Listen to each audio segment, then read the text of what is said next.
Hello. Testing, testing, 1, 2.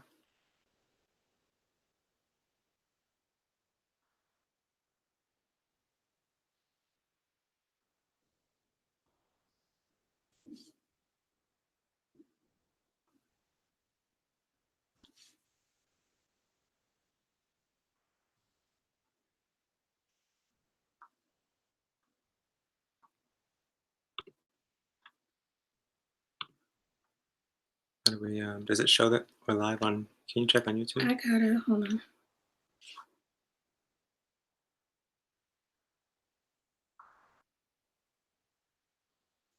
Hello, are y'all on here with us? Hello. I got a notification. I don't know if that's quite what we wanted. Yeah. It's live.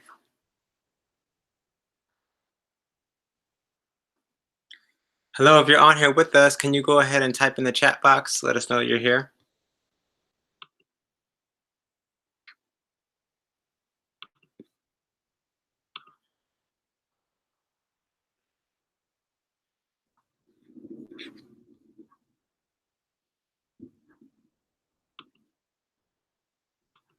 Yeah, it says we're live.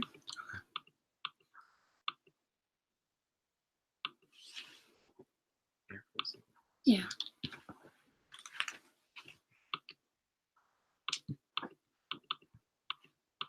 Why can't I click this?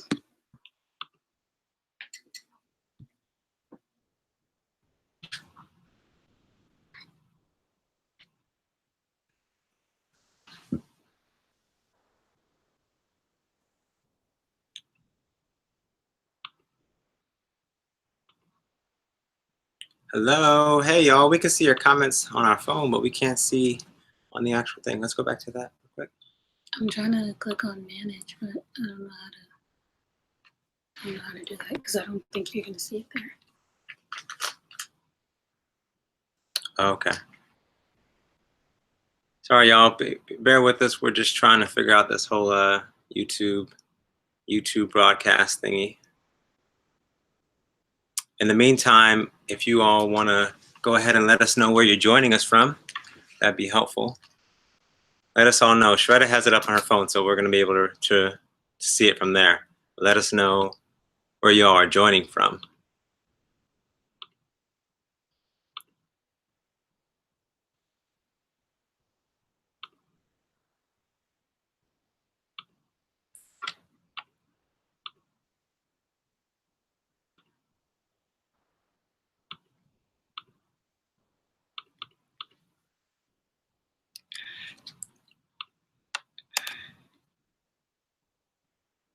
Where are they joining us from? Let's see. Hollywood, Florida. Hello. What's going on? We have Vanessa from Connecticut. We have Besby from Canada. What's going on, Canada? We have Samantha from Roanoke, Virginia. Roanoke in the house. We have Ashley from Nashville. Trinidad and Tobago. What's going on? Atlanta, ATL. Hello, Tanisha. How are you? Bear with us, y'all. We're just figuring out this whole YouTube managed thing. We want to figure out how we can see your comments right on the screen. So, There we go. Oh, is that where it is? Yeah. Okay. Yeah. All right, there we go. So we got the chat box up now. We can see your comments right on the screen. So, are we good now? Yeah. Good. Great. So we are joining you all from Pennsylvania, Pottstown, Pennsylvania. Good old Pennsylvania. So happy to be here with you all this evening. Do we have anyone else who's joining? Just go ahead and share where you're joining us from. We're going to get started in just a minute, just allowing people to see the notification come up and join us here. So go ahead and let us know where you're joining in from.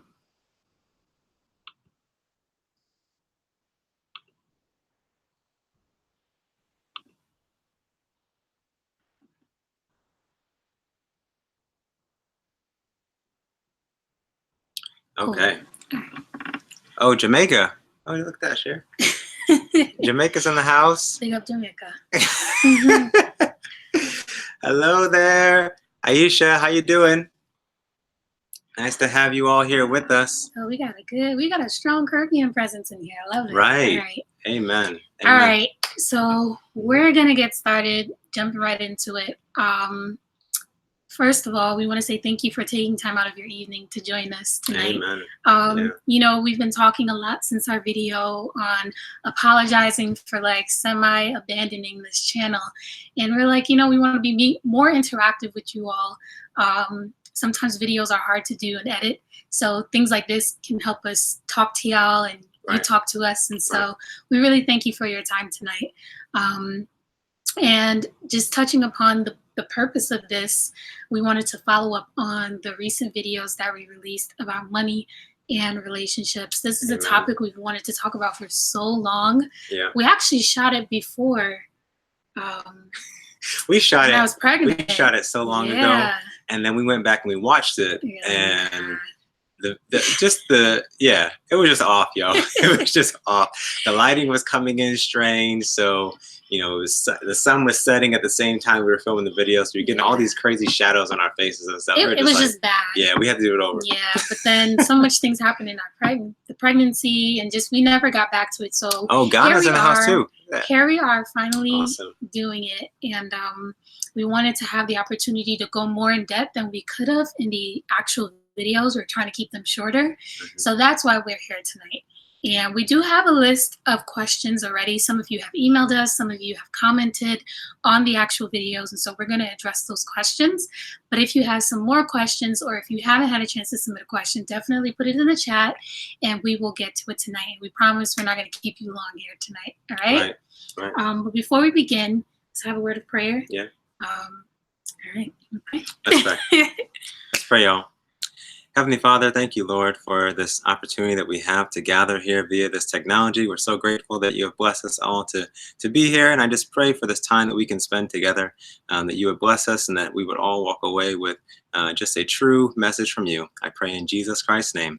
Amen. Amen. All right. All right. So as we're beginning, I want to see, Sharetta, if I can do this. How many people were paying attention throughout the series that we were doing?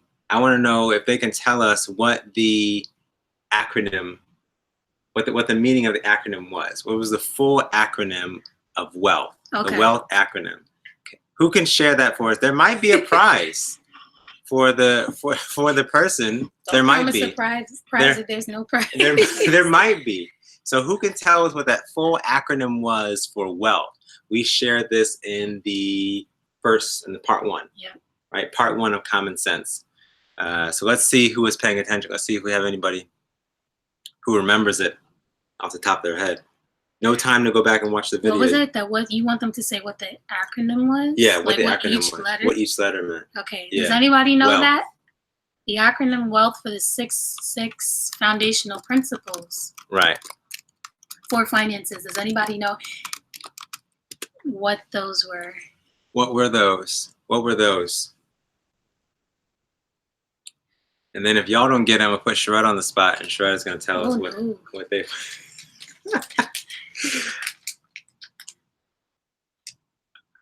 Okay. Vanessa got one.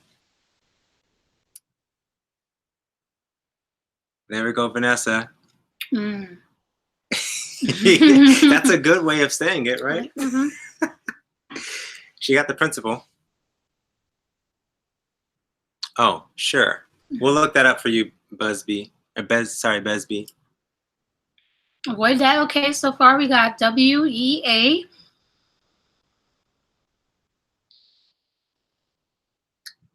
And now the last three, LTH. What was LTH?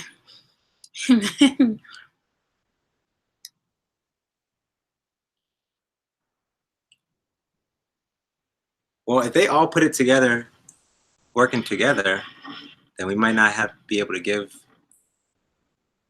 a single prize. We'll have to do something special for y'all. Let's see, there we go. I love how they're guessing. I love it. Vanessa's great.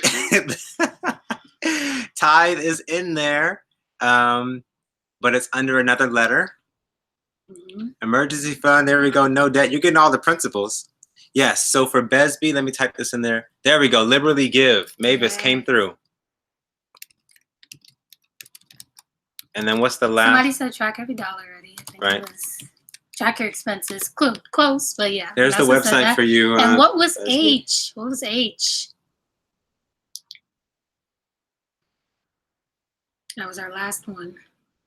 What's that? H is missing? Yeah. All right. Yeah. Liberally give. Live below your means. I love that too. Hello. What's going on, Cerise? Hey. That means Michael and Cerise are on. Hey, y'all. Yep, track every dollar. There you go. Yeah. Yes, Mavis. We need H. What was H? What was H? Come on, y'all. Help. Work together. Work together. Skip to the last bit of the video. Or maybe go to the slide where everything's listed.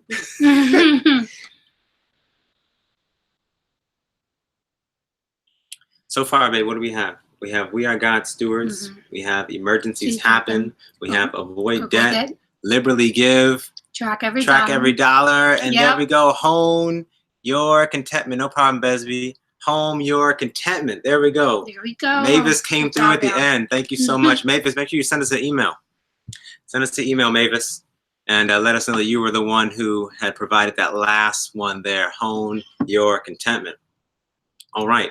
So do you want to jump into questions, or what do you want to, what do you want to do? Right in. First of all, do you all have any immediate questions that you are just begging to ask right now before we go to our, because we have a bank of questions that people have from comments and from emails and whatnot, but do you all have any questions that you all came in here tonight already having for our discussion here? Give them a moment to go ahead and, yes, hone your contentment. There we go. Yay, go Mavis. Again, we're just asking for any questions that you all came in here tonight with on money and relationships. We have no problem going ahead with our question bank. I think while they comment, student loans. I think while they comment, we should just like kind of jump right in and get started with this. Yeah, we'll give you all a moment to think about it, but Sharada, go ahead and read the first one that we have on there. I'm gonna go out of order. So someone said, I would like to know some effective tips on saving for marriage and the future as a young Christian. I am at a stage of starting a courtship, but I have so many expenses: school loan, car insurance, life insurance, bills, etc. It just seems hard every month. This is a great question. So basically, to summarize, this person wants to know how effective tips for saving for the future. The number one way to start is to have a written budget. So what we want you to do is write down your monthly income, right? So how much do you take home from each check? And this is your take home pay, so your net pay per month. And then we also want you to write out all of your expenses, right? So you said school loan, car insurance, whatever it is, just write them all out. What is the monthly payment that you have for those bills, right? Now, once you do that, I want you to calculate what's the difference, right? So from your take-home pay, and once all your bills are covered, what do you have left? That amount would tell you, like if you have an amount, prayerfully you're not in the negative. If you have an amount, that tells you that's what your wiggle room is for being able to put that money to the side. Or, you know, if there's other expenses that you have to cover, you want to write those down too and say like, okay, well, when I said bills, I was talking about food, but like, let's just say a particular month, you have one specific thing you need to buy, whatever. You want to write that down and deduct it. And when you get the final amount, that's going to tell you how much you have to work with for building a savings account. And what you want to do is prioritize putting that money into a savings. Once all your expenses, your fixed expenses are covered, you want to prioritize putting that into a savings account. We recommend a savings account that you can't easily go to the bank and withdraw and touch. We're talking about it takes a couple days for it to transfer from the account for you to have it. We recommend putting your savings in that type of bank account so that you're not easily withdrawing from it. And that would be the first way we recommend for you to start. We would also say if you have, Okay, you got something? no, I was just going to say that if you do that and you see that you might be in the negative, right? Your expenses are way too much more than what you bring home. Then you have to start thinking about, okay, what can I cut out? And what can I change? And we would have to know the specific circumstances of your situation to, advise you on that. But that would be our recommendation. And then third to that, obviously, would be, is there any way that you can increase your income to try to help with, your expenses? Yeah, I think that covers it really well. I mean, like, first of all, I would just say, like, you look at your budget right now and see, like you said, like where you can cut and where you can, like, honestly ask yourself, like, do I need this car right now? Do I need to have a car to get to my job? Or, what are the other options around that? Do I need to maybe, instead of having a car loan, do I maybe need to, sell this car back to the dealership and then perhaps look at getting, something a bit cheaper that I'll be able to pay cash for? Or like, how can you cut back on, the money that's leaving your pocket on a month-to-month basis?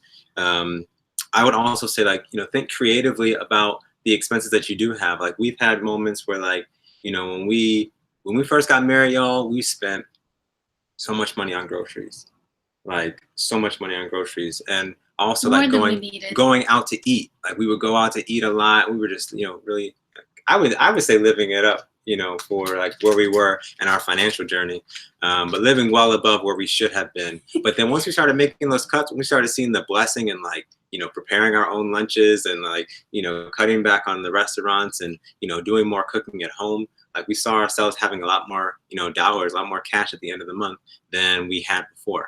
And then also I would say, when we got married, I used to get my haircut and it would cost a lot of money to get a haircut. It was like 20 plus something dollars to get a haircut. And I was like, and then one time it was almost 40. I was like, nah, like I can't afford this on a monthly basis. So what I started to do, I started to learn how to cut my own hair. I'm still learning, so don't judge me. But I started to do this a lot more so that I could save, money for us to be able to do other things that we wanted to do. So that's what I would really encourage somebody to do. And then also, like, if you're working hard towards a marriage, like, look at that second line of income. Like, how can you and maybe your significant other take on odd jobs, other things that you can do maybe on, your free time or in the evenings or what have you, other ways for you to add income. Right. I know Amazon Flex is popular now. They have Instacart now. What else they have? They have so many other things that people can do to earn additional income. So, yeah, look at that. Look at those options. Yeah, but I would say the number one effective tip is you have to prioritize saving. And if you can, set a goal. It helps when you have a specific goal in mind. Like, I want to save, you can even start small. I want to save $500 by, the end of the year. Just put aside. When you have a number you can work towards, it makes it feel more realistic. We've learned that over the years, that we did better when we had a specific number that we were saving towards versus when we're like, we just want to save. Right. So that would be that would be our number one tip. And I think this kind of goes into another similar question. Yeah. Oh, you want to answer that one second? Yeah. So this goes into a similar question. How and when you guys saved up for your wedding finances and your overall living expenses? How did you guys make it through financially, even though you married at a young age? And did you even save for the wedding, or you had individual savings?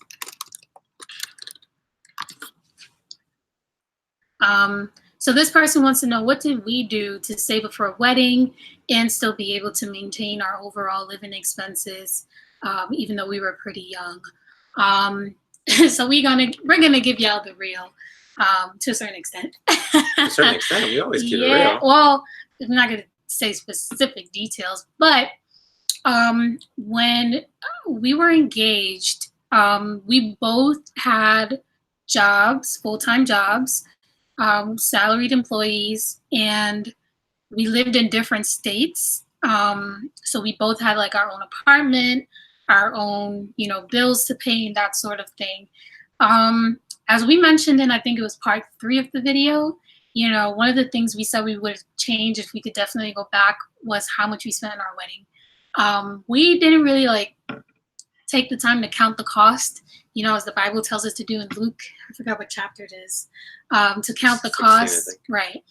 We didn't really do that. So what happened was we signed up for our reception venue before we really thought about the full budget of the wedding. And by the time we realized, okay, this is what everything is going to cost us, you're like, okay, we need to literally talk about our checks we have left, and what are we going to do. Some of the things we had to do, obviously there were fixed expenses we couldn't change, like our rent and that sort of thing, but where possible we tried to cut back on like food expenses. So really slimmed down on groceries, really got efficient with what we could do. What else did we do? We figured out like discounts and ways that we could save. Like at a certain point, I decided to cut back on floral costs. I was going to make the bouquets for my bridesmaids myself, and things like that. So we started to figure out where can we slim costs. What else did we do? Talking about before marriage? Yeah. Yeah. Oh. She said, how did you save for your wedding finances and then be able to manage your overall living expenses? Hello there. Talk to your friends. Talk to your family. That's what I would say too, as well. Like we had, we thought we were going to get. We thought that we went into it expecting that just the blessings were going to flow through our parents and through others to give generously to help us get there. But we had our sights set very high, and so. But anyways, though, besides that, we still had people who sacrificially gave towards us. So I don't want to ignore the importance of having people around you who can support you during this time. So that of course was also a really important pillar to us. And then also for me, it was really trimming down my lifestyle. The things that I was doing on a daily basis, on a monthly basis, I was working towards a goal. So I knew that come, August 1st, 2015, I was like, everything has to be paid. So I had a deadline and I had a goal, and I just cut back, slimmed down my lifestyle as much as possible to make it happen. What else were you thinking? Well, what we would recommend is definitely setting a budget and saving towards that, having like a outline calendar and financial plan per se. Like, let's just say you decide we only want to spend, I don't know, $2,000 on the wedding, right? And it's July and you want to get married in December. Well, then that you have, help me with 4 months until the wedding. So then, and you want to spend no more than $2,000. So you ask yourselves, okay, how are we going to break down saving towards this? What are the immediate expenses we'd have to pay for? What are the ones that are going to come later on? And break it down that way. That's what we would recommend. We just jumped into signing contracts before we really thought about the full picture. Yeah. So we would recommend definitely, like you asked, to save before going into the wedding. Like Brandon said, talking to family, seeing, if there's any way that other people can contribute, doing what's within your means, right? So if you really don't have it to have a 200-person wedding, and you can really afford is maybe 25 to 50 people, do it that way. That would be our top recommendations. Obviously prioritizing, your living expenses and making sure you still have a roof under your head and make sure that you won't go into debt for it. So yeah. And like I mentioned before, I just want to caution people from trying to attain this glamorous hyped up picture perfect wedding. Like, I think that we really got to walk it back, and you in your relationship, you got to have a very honest conversation, with one another, and discussing like what would be really meaningful to our relationship and to our support, our support group around us, like our family, our friends, our loved ones, and so on and so forth. And you don't need to have a wedding for the world. You just got to have a wedding, that would be meaningful for you two. And of course, for us as Christians, respecting and honoring God first and foremost. Yeah. So. And someone also asked, we can kind of follow up to this. how do you split the wedding costs between yourselves and family? What's the best way to do it so that it's fair and prevents arguments? Um, we didn't really go into it asking our parents for them to contribute a specific amount. I think we approached it from the angle of what can you contribute? And then once we had that information, it's like, well, this is what we're looking to do based on what everybody can put together to make this happen. And you know that's how it's gonna go. You know, if we can only contribute X amount of dollars, then as long as you understand that not everybody is going to be invited because we can't afford that, that's fine. So Right. I would say asking them, you know, asking family, what is it that you can contribute? Or it might not even be financially, but what can you do? Can you help, you know, run errands? Can you help put things together, DIY, whatever? I would find out what exactly are people able to contribute. And Yeah. let that be the guidance. I think that if you come into it with expectations, things can go really wrong. And expectations are a lot of times a setup for disappointment. So it's important to ask them, you know, what can you bring to the table for, Right. you know, this wedding? And maybe not, it may not even be monetary resources. It could Yes, be, yeah, it could be, you know, offering to, you know, plan the wedding, or if you have skills in that area, or if you know somebody who has skills in that area, you know, offering to make, you know, bouquets, or, you know, other things like that that can really, you know, help lower the costs for, you know, having a wedding today. Yeah. Let's go to the chat room and see what questions you all have on here. See, we So have. someone said student loans. I don't know if you had a question about that. So Vanessa, if that was a question, um, you can follow up. All right. Cerise asks, do you feel joint accounts are effective?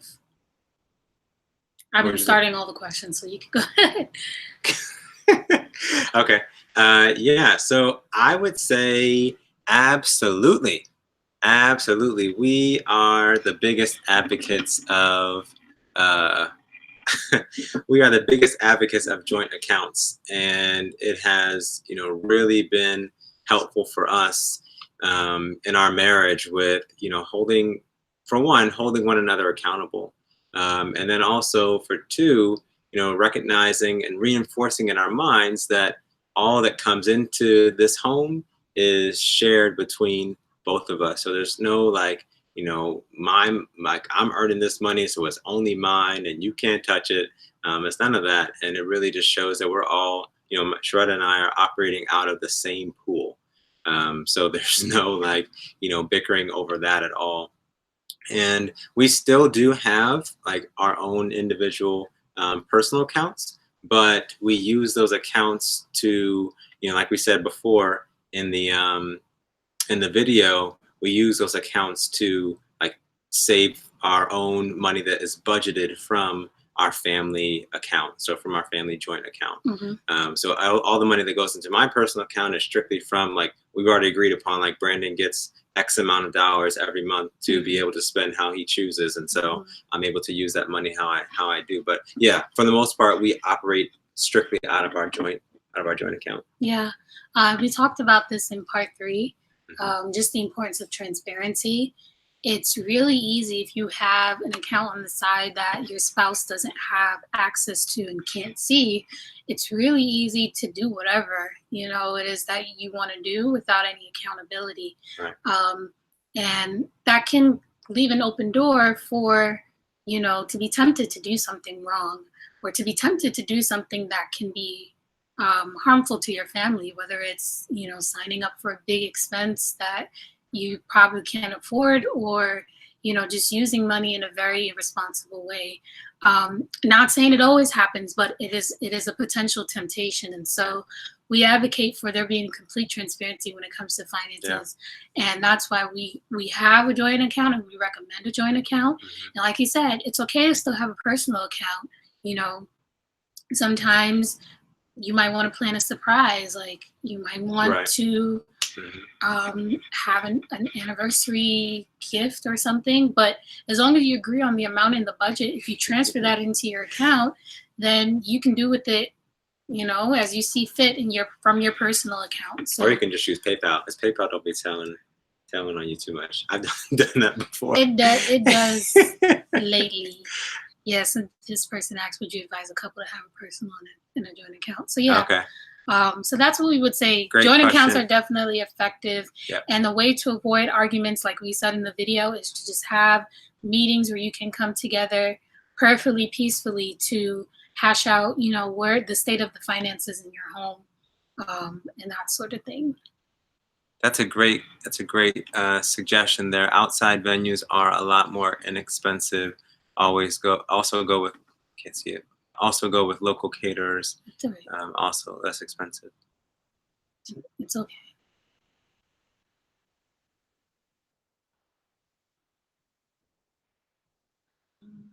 Okay.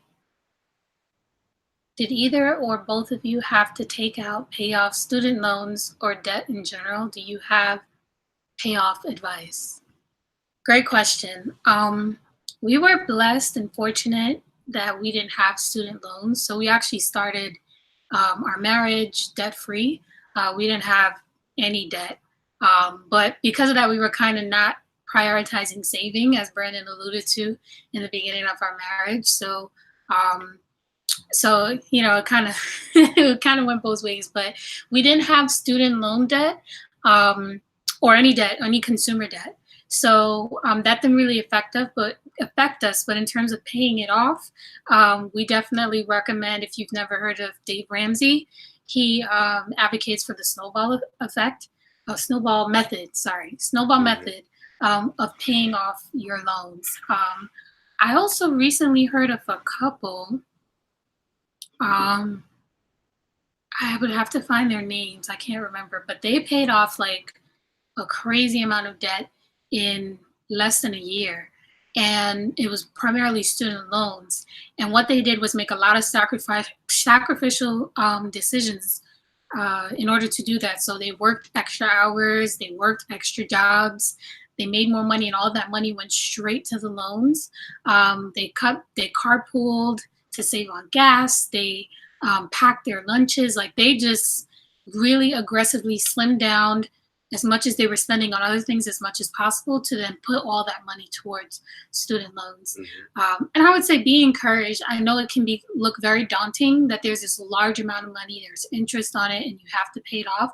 But as you build the momentum through paying and paying and paying and paying as much as you can, as quickly as you can. So if you can pay more than the minimum, do that.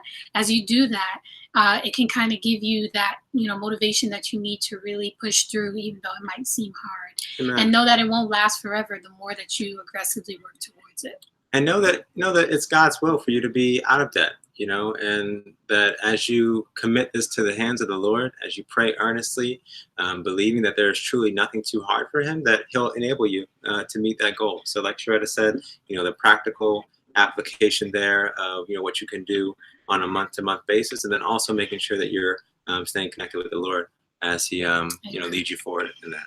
Right. What's the next one on it? The next question was, how do you decide the percentage of your salary that goes into a joint account? In our case, it's the 100%. 100% goes into it.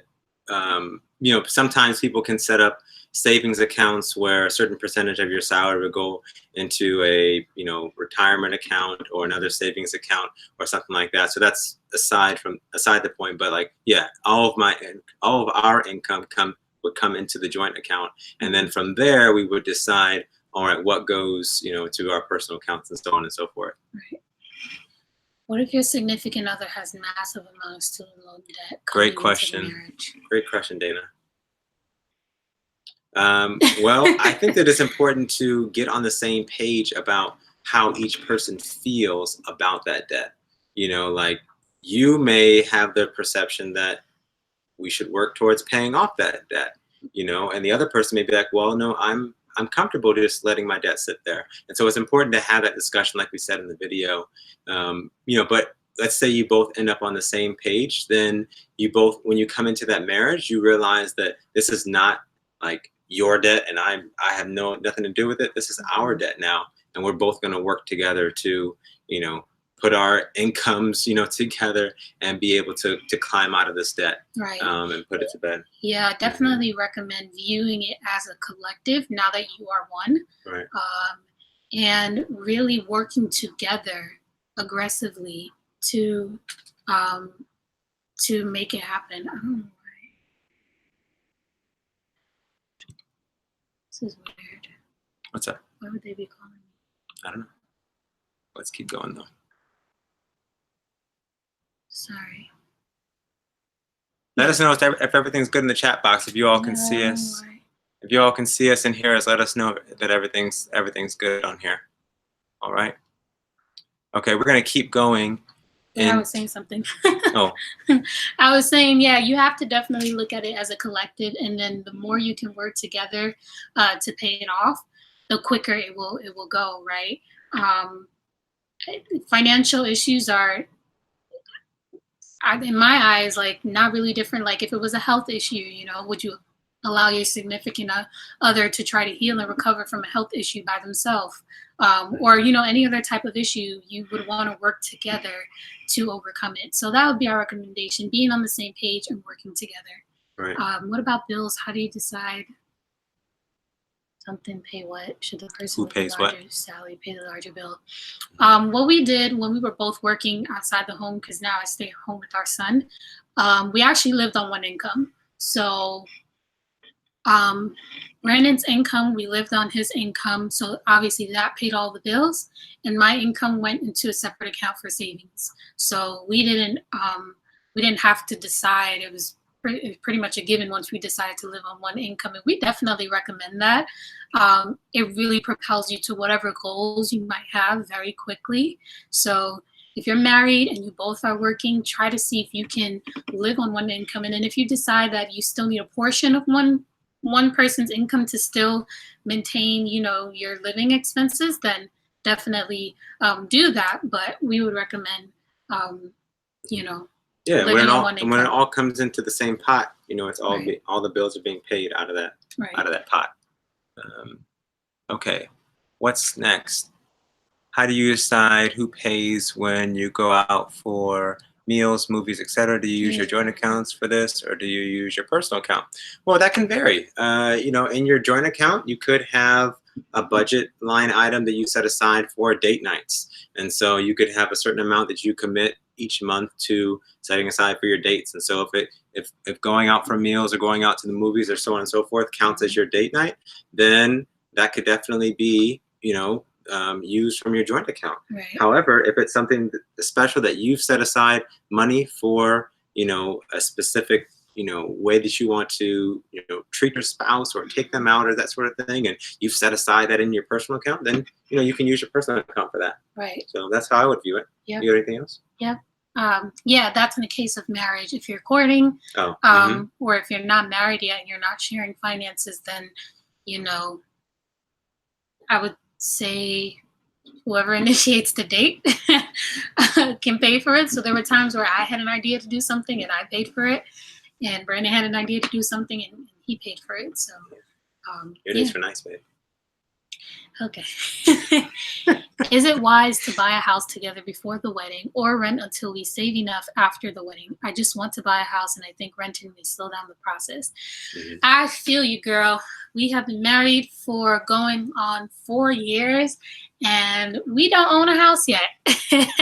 And I've definitely had that, you know, impatience towards the process and where we are. My first answer would be about, are you ready to buy a house, right? So you're, you know, preferably not in debt. You don't have a lot of debt over you. You have a emergency fund, you know, saved up, and buying a house would be a blessing, not a burden. So if you're in that case before you get married and you're engaged and you're in the process of planning your wedding and about to get married, and you're figuring out where you're going to live, then by all means look into purchasing a home together, because you're in the best place for it. If not, and you're still sorting out some financial things, then I think it's totally fine to rent together, for that first year or two until, you're in a much better place to have buy a house and have a down payment. Right.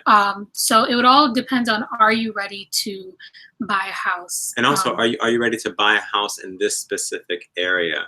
Like, I think that, you may go into it thinking that this is where you want to be, but then let's say a couple months down the line, maybe a year or so down the line, you end up changing your mind. You're like, actually, I don't think this is the area or the area of the country that we want to be in. And so it might have been better for us to rent here and then perhaps look to buy, at a later time. So yeah, my inclination would be to encourage you to consider the rental route first and foremost, just to make sure that this is where you want to be. And, as you are getting settled into your marriage, you're able to kind of, feel out this area for the potential of establishing yourself, because buying a home and then immediately selling a home the next year, it can be a lot to do that. But we're supplanters. So what's that?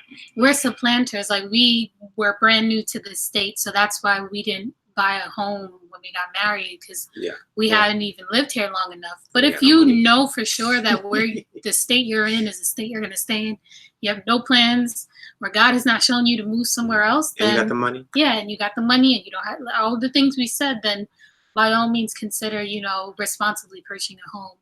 But there's nothing wrong with renting in the short term. All right, next question. We'll take a few more and then we'll wrap it up. Do you believe it is wise to open a credit card account to build credit and be prepared for emergencies, especially when hoping to rent an apartment after marriage? So it sounds like opening a credit, you're asking if the thought is that opening a credit card account will help you to build credit and have something for emergencies. But, our belief is that you shouldn't use credit cards at all for emergencies. You should have a cash-funded savings account for emergencies. You definitely don't want to put emergencies on credit. And so I was trying to feel out that part of the question. As far as opening a credit card account, there's so many varying opinions out there. Where we stand is that we can't across the board recommend credit cards. And the reason for that is because not everybody can handle a credit card. Honestly, to be quite frank, if you look at the amount of people in credit card debt, it's insane.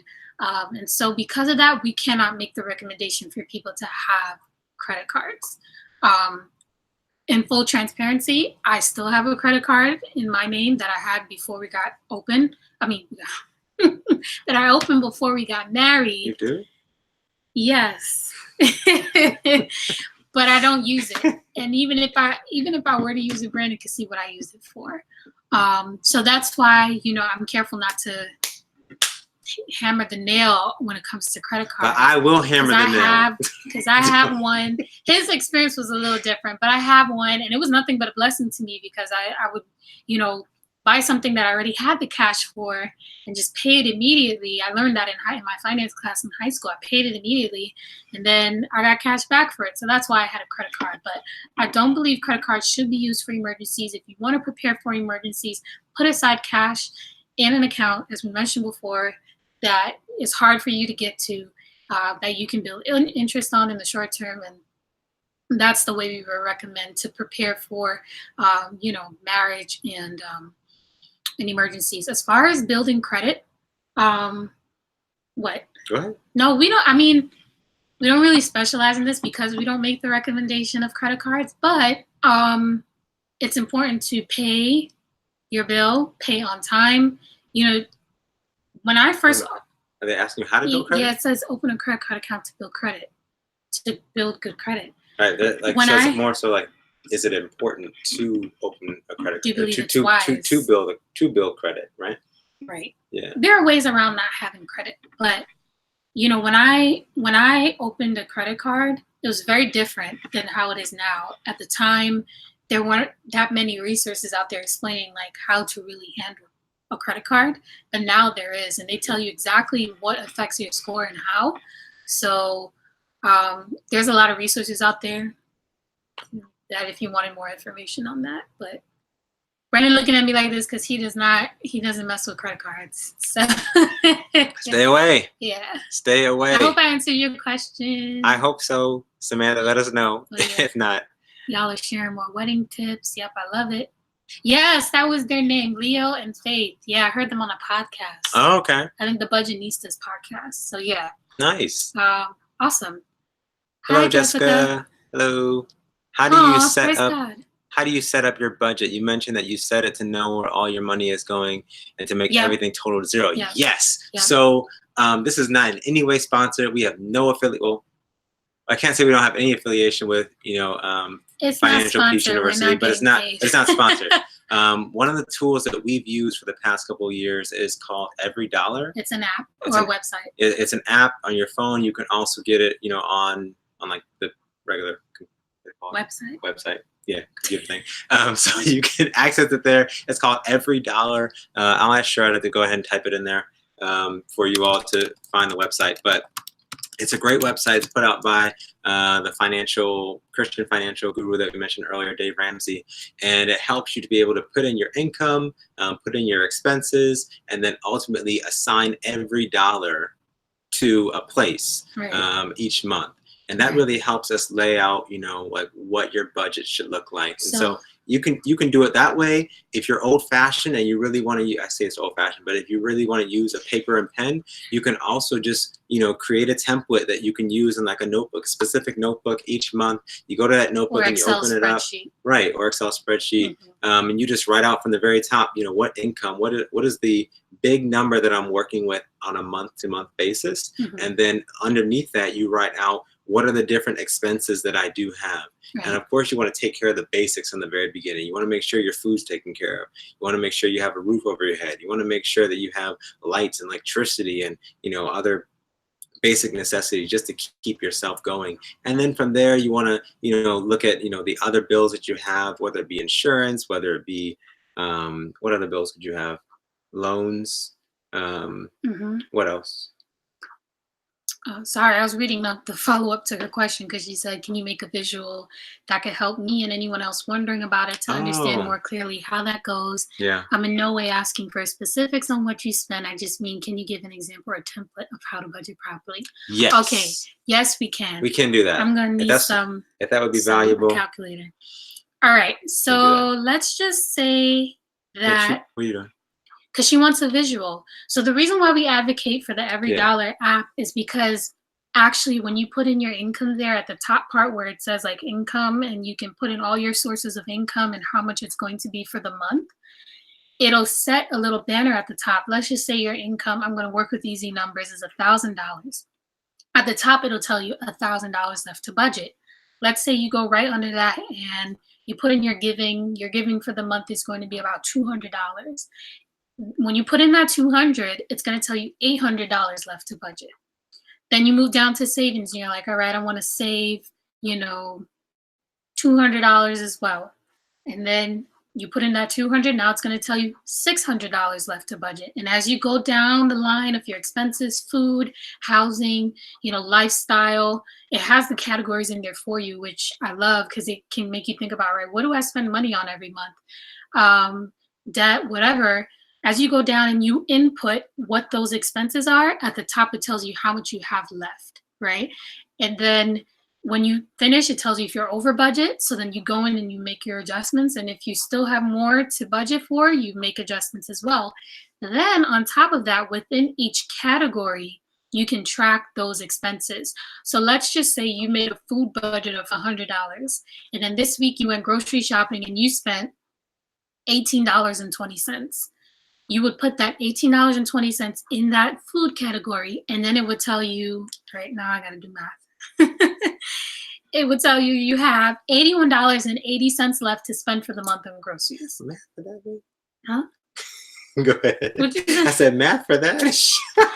It's been a minute. It's been a while, right? Been a while. Don't tell them where you went to school. So then it would tell you exactly how much you have left to spend, and that way you can get an idea of how much you're spending on different things. The biggest part of budgeting is really just tracking your expenses. Um, because I think when you're first starting out, if you've never done budgeting before, you actually need to probably see, where does my money go? I don't know. I never really check my account or keep track of it. Right. So when you track those expenses, it lets you know, okay, I went over on spending food by like $150. Technically, according to my income, I can only spend $100 a month, but I spent 150. So now I know I need to cut, and it helps you adjust those decisions and behaviors you're doing. Right. So I hope that's helpful. If not, feel free to shoot us an email, and we'll try to provide like, a PDF or something that can help you do it Yeah, a little bit that's more. what immediately came to my mind, was that maybe Yeah. a PDF or a resource might be helpful. Yeah. Um, Oh, y'all are sending in so many questions. Thank you. We're gonna try Oh to. no, here it is. Okay. There was one. I thought. Was Yeah, there no, another one no. right? This Right. is where she was. No, Okay. that's not the question. Everybody said it was fine.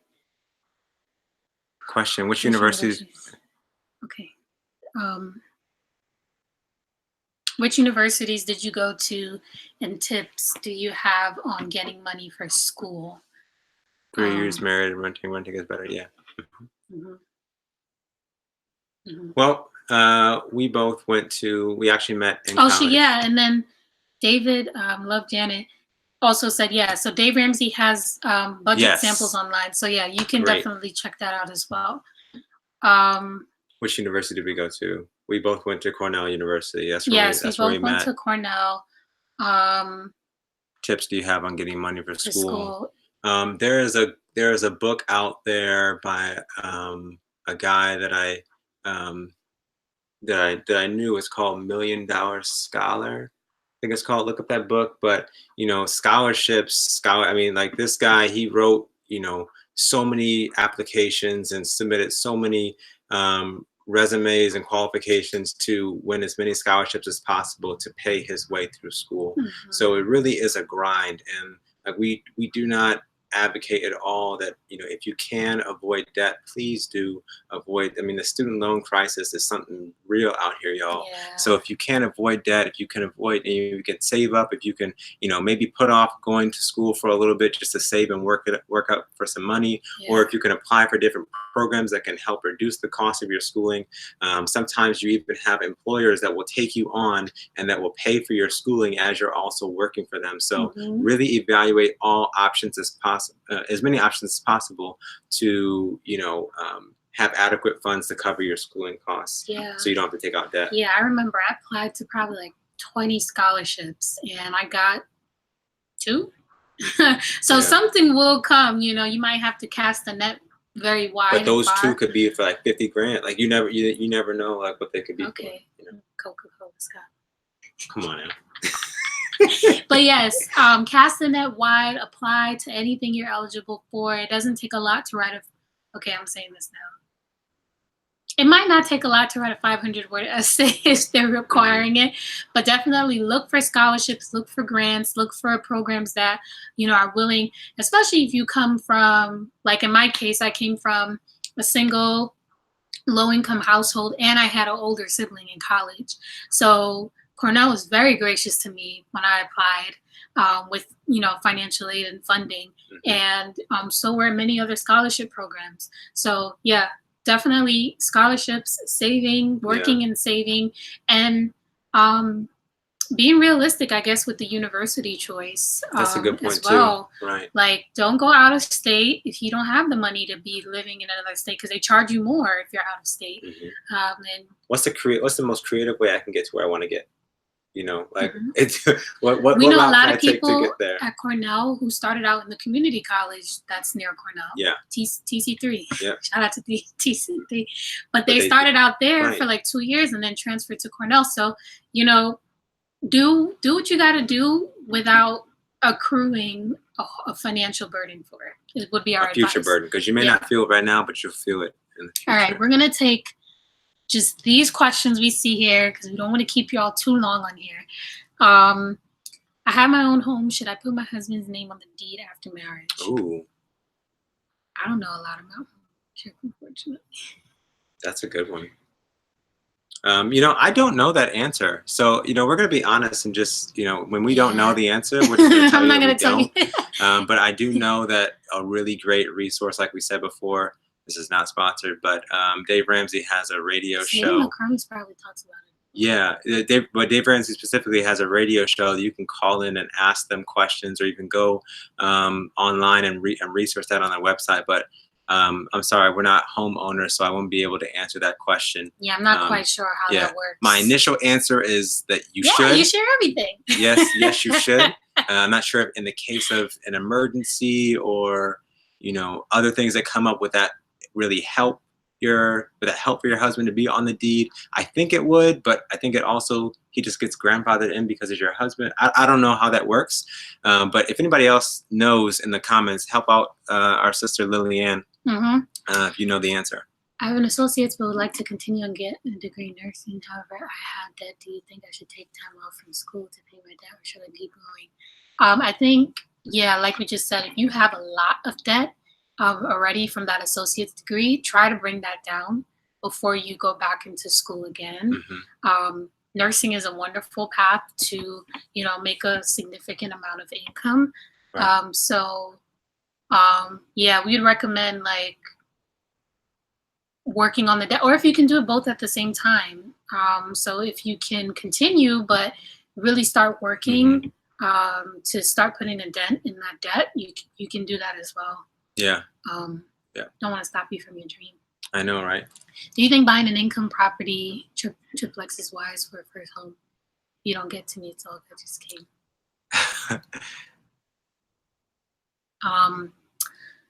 Another home buying question. Well, it can be. It can be depending on the circumstances.